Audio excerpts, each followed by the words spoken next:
All right, so let's go ahead with the alerting part two. Now, this is in continuation to the part one itself, and in this part, we gonna talk about some more components related to the Grafana alerting. Now, first, we will get into the introduction of all the essential components, and then gradually we will learn how they need to be configured and set. We'll get into the setting up of each component as well. So configuring an alert rule that returns more than one alert instance. Second is creating notification policies that route firing alert instances to different contact points. Third, to use labels to match alert instances and notification policies. Now, alert instances and notification policies play a very important role. They play a very important role, especially if you have more than one contact point. Or let's say if you have created an alert rule that returns a number of metrics that you want to handle separately by routing each alert instance to a specific contact point, right? To a specific contact point. So we're gonna introduce some advanced concepts, especially focusing on the alert instances and the notification policies. Let's see how this works. I'm gonna start this. So initially, again, let's clone the repository. Let's point to the repository. Let's run the Grafana stack.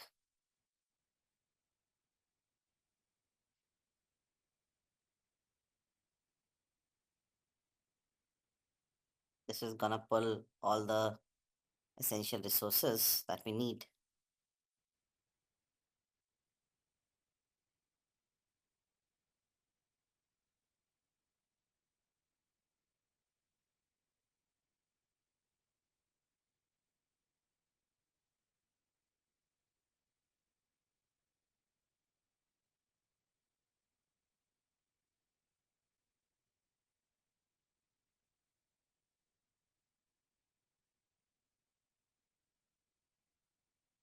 Okay, so everything is done. That means we are ready to go next. Let's first talk about alert instances. Now, this is an event that matches a metric returned by an alert rule query. So you have created some alert rule query. That alert rule query will return an alert, will return a metric, and that metric is going to match. So matching a metric returned by an alert rule query. So for example, you are monitoring website traffic using Grafana. Let's say this is the activity that you are into.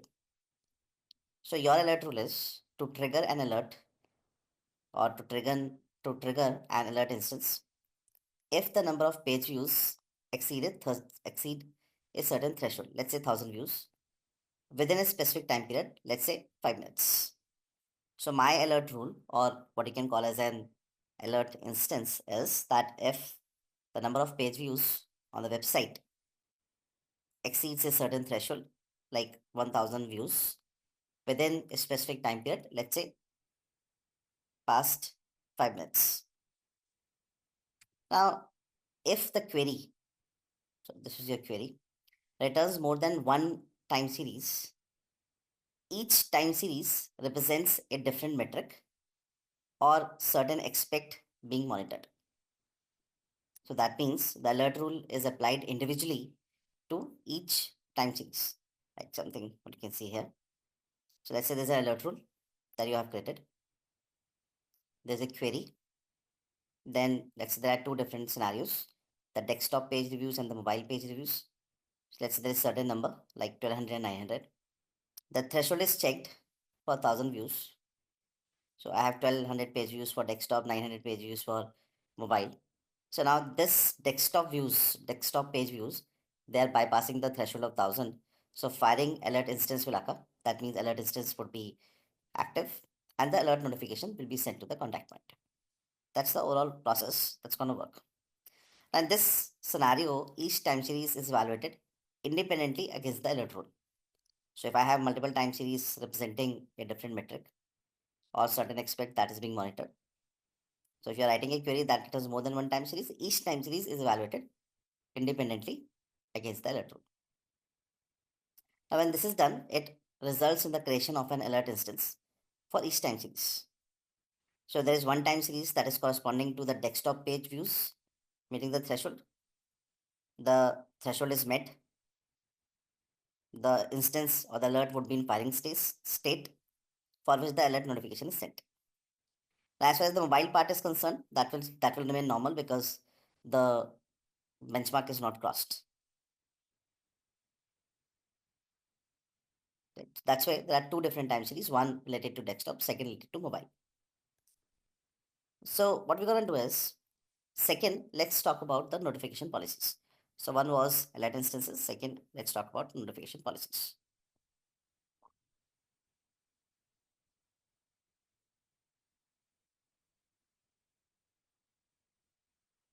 Now these policies will route alerts to different communication channels, reducing alert noise and providing control over when and how the alerts are sent. For example, you might use notification policies to ensure that critical alerts about the server downtime are sent immediately to the on-call engineer, are sent immediately to the on-call engineer. Another example could be routing performance alerts to the development team for review and action. So this is where you are routing alert to different communication channel. One communication channel was the on-call engineer. In the other case, the communication channel was the development team. The purpose is different. So that way, that routing needs to be done by matching the alerts and policies with labels. And accordingly, we can manage when to send the notifications. For example, there's certain alert instances like pod stuck in crash loop. So team operations. So notification policy, team operations. Second, disk usage 80%. So team operations severity is high. I can see high severity. The unauthorized log entry.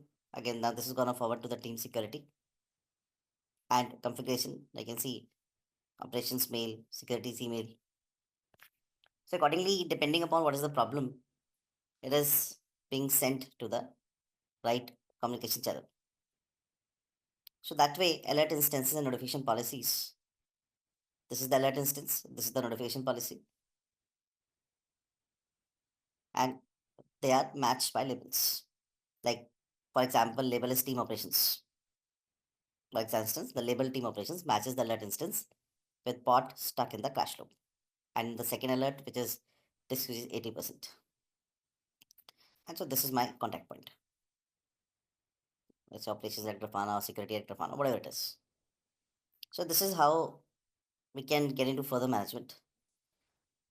Again, we can get into Grafana.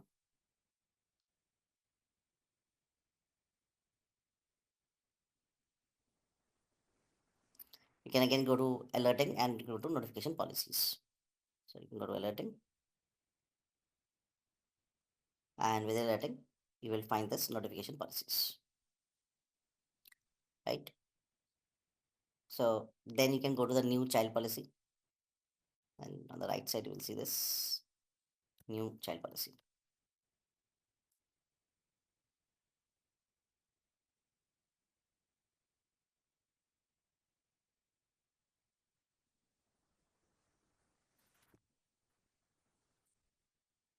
Label, again, let's say you want to enter device, fields value, let's enter desktop. So label device, and in the value portion, let's enter the desktop. That means where device is equal to, you have multiple options here. So device is equal to desktop. You can have another matcher also, like you can create matching labels as per your choice. So my label is device, and which is equal to desktop. That's what I've created. Now from the contact point drop down,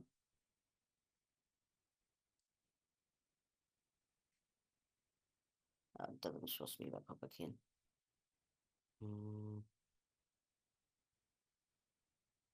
Let's do one thing. I think it has been reset. See if I can get it.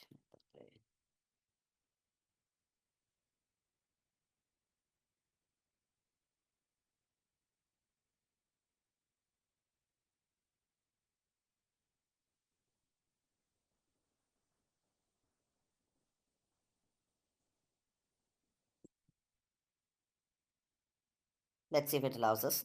Else, I will set up the webhook again, which we did in part 1. Let's check.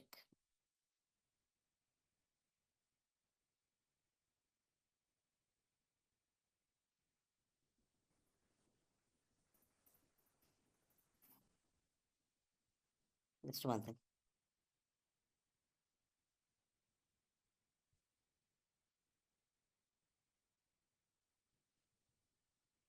Let me just a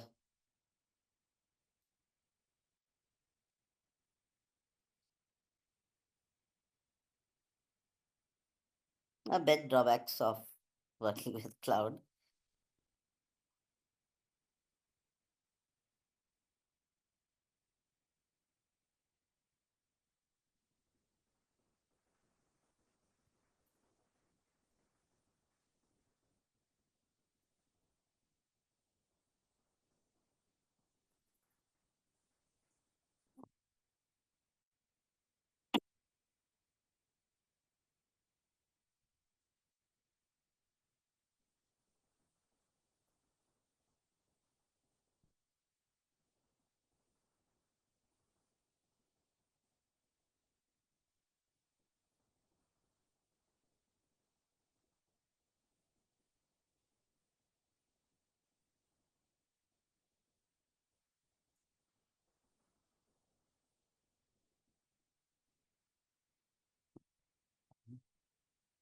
Let's check.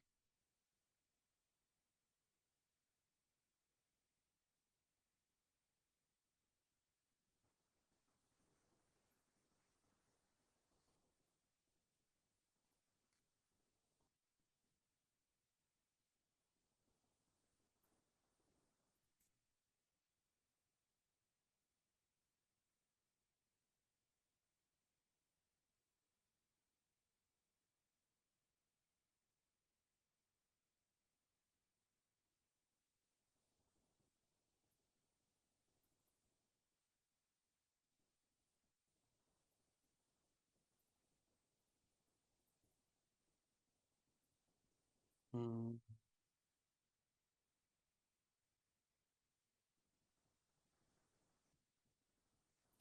I've deleted all the earlier requests so that we can start fresh.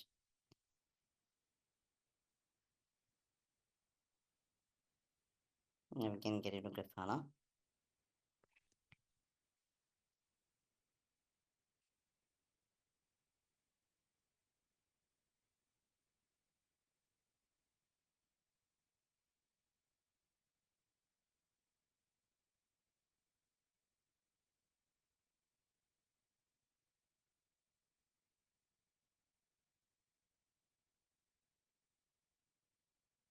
Let's go to contact point.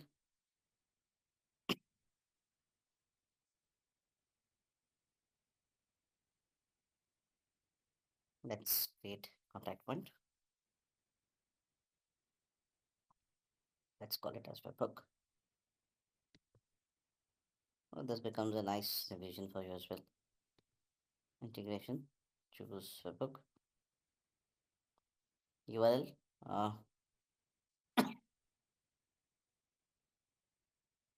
Test.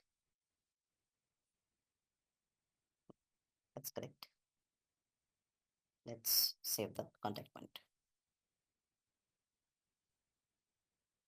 Then we can go to this creating an alert.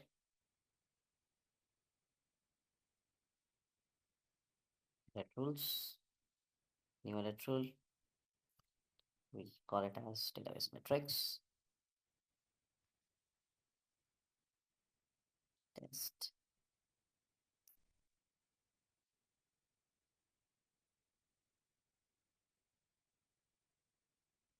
Review. Generates a random time series.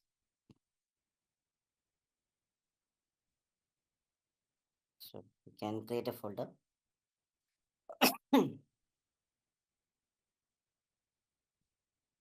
So let's call it as metric alerts. Validation group name.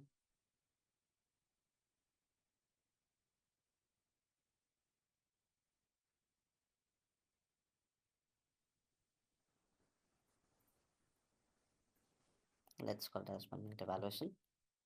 1 minute evaluation.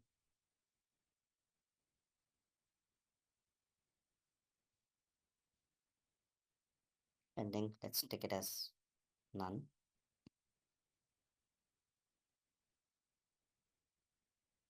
At that point, choose webhook.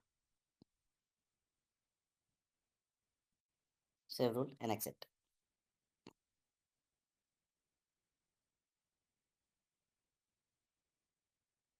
Now from here, the alerting part 2. So go to labs.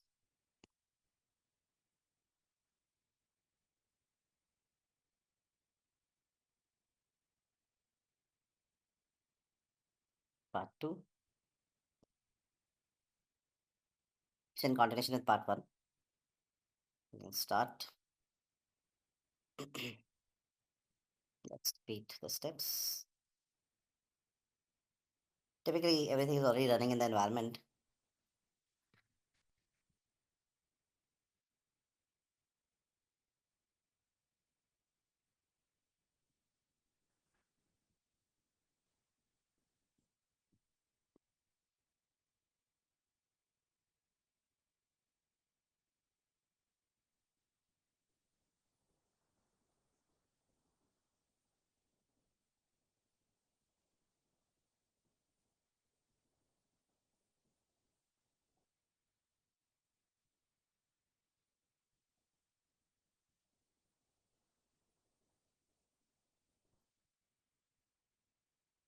So I already discussed this instances notification policies. Now let's go to alerting and notification policies.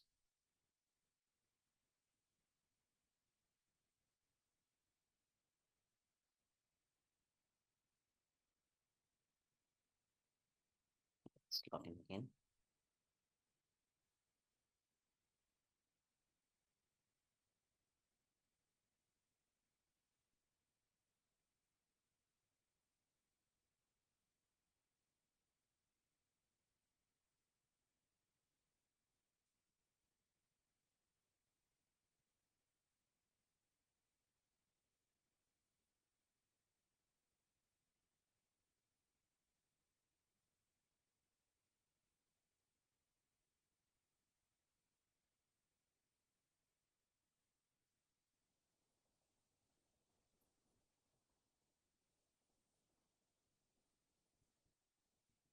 Let's create a contact point.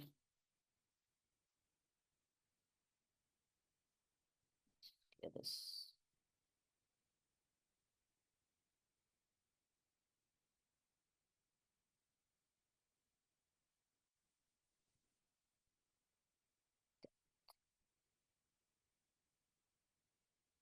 Perfect.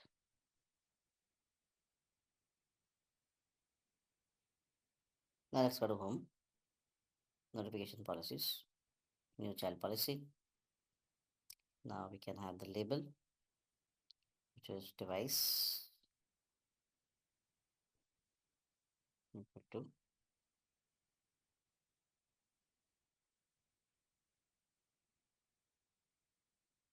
Contact point webhook. Right. Let's save the policy. Now this new policy routes alerts that match the label device equal to desktop to the webhook contact point. Let's save the policy. Right.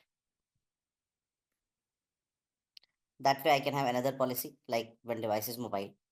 So I could create another new child policy. So there I want device equal to mobile.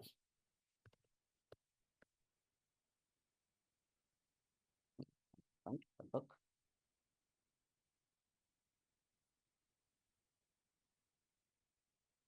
So in this case, you can choose the same contact point, or you can create multiple contact points, like using a different web endpoint or a different integration.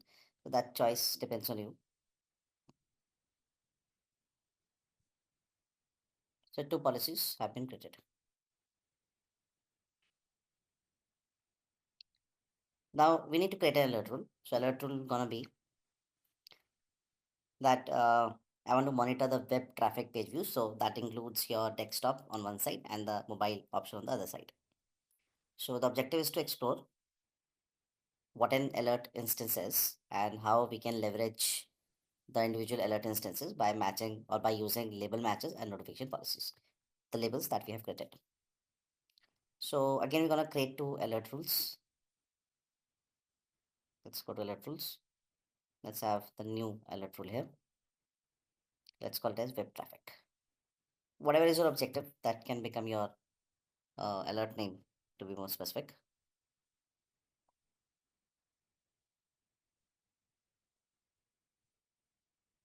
Now defining query and alert condition.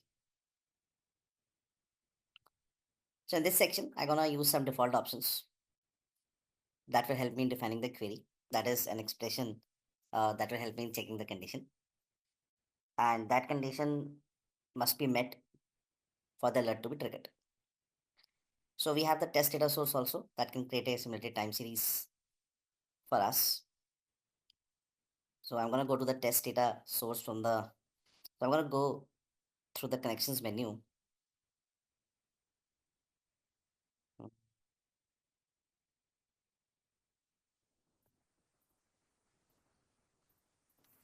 So here,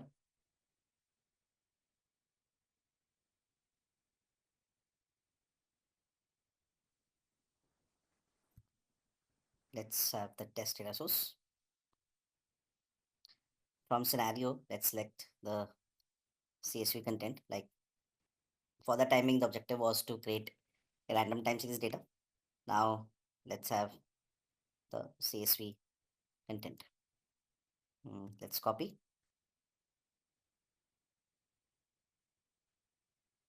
So it's like defining two columns in a CSV file.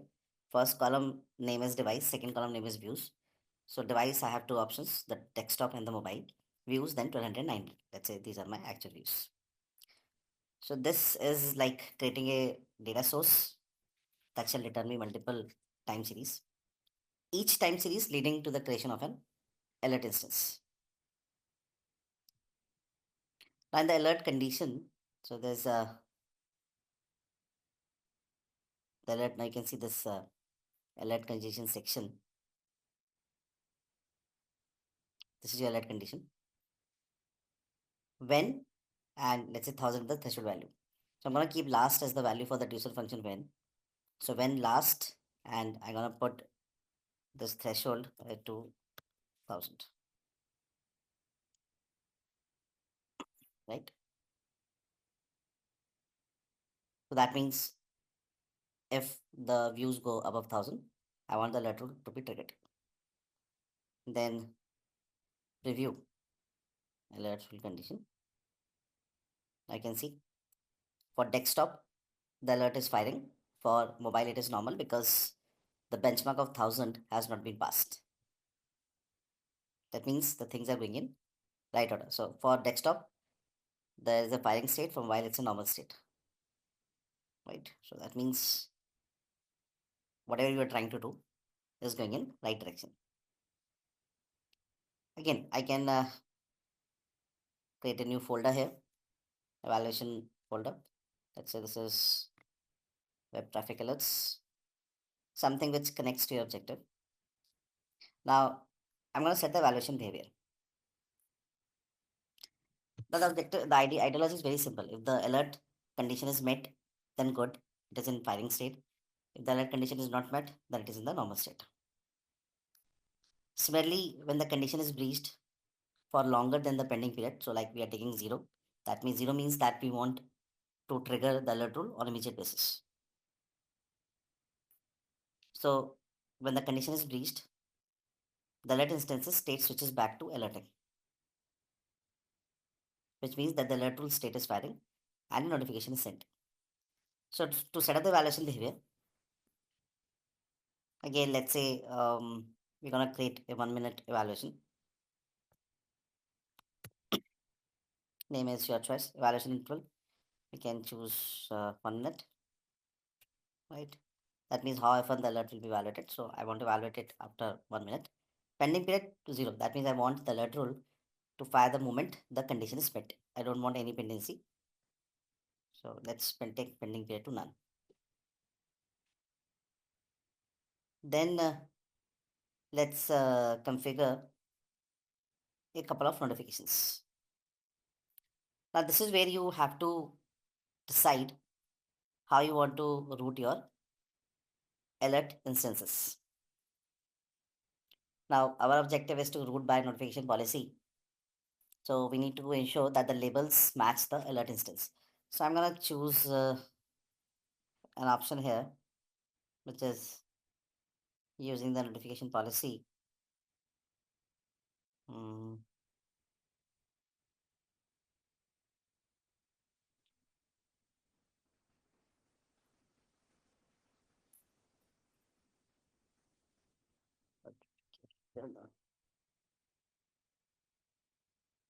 yeah, this is notifications and use the notification policy. So the default option is selecting the contentment. Here I am choosing the notification policy option, and then I can click preview routing. So I have my existing labels like desktop and mobile. So I should be able to see a preview of what policies are matching with the alerts.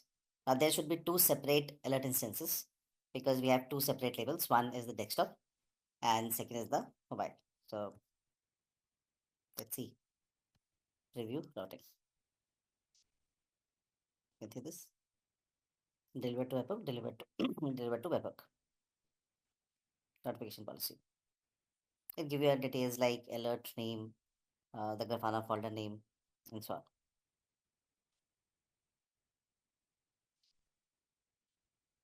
You can see these type of labels have been generated. So both the labels match the policies. Only the alert instance in firing state produces an alert notification. Like for in our case, the desktop scenario is where the benchmark of users, the benchmark of 1,000 views has been crossed. So that will get into firing, and that will take to the alert notification. So we can just save rule and exit. All right. So the rule is saved. We have exited, and let's go to next. So it's now we're gonna check the alert notification. So alert rule configured. So we should be receiving alert notifications in the contact point where the alert is triggered. Like each alert instance should be routed separately because there are two different labels that have been configured. So for that, let's go to the um,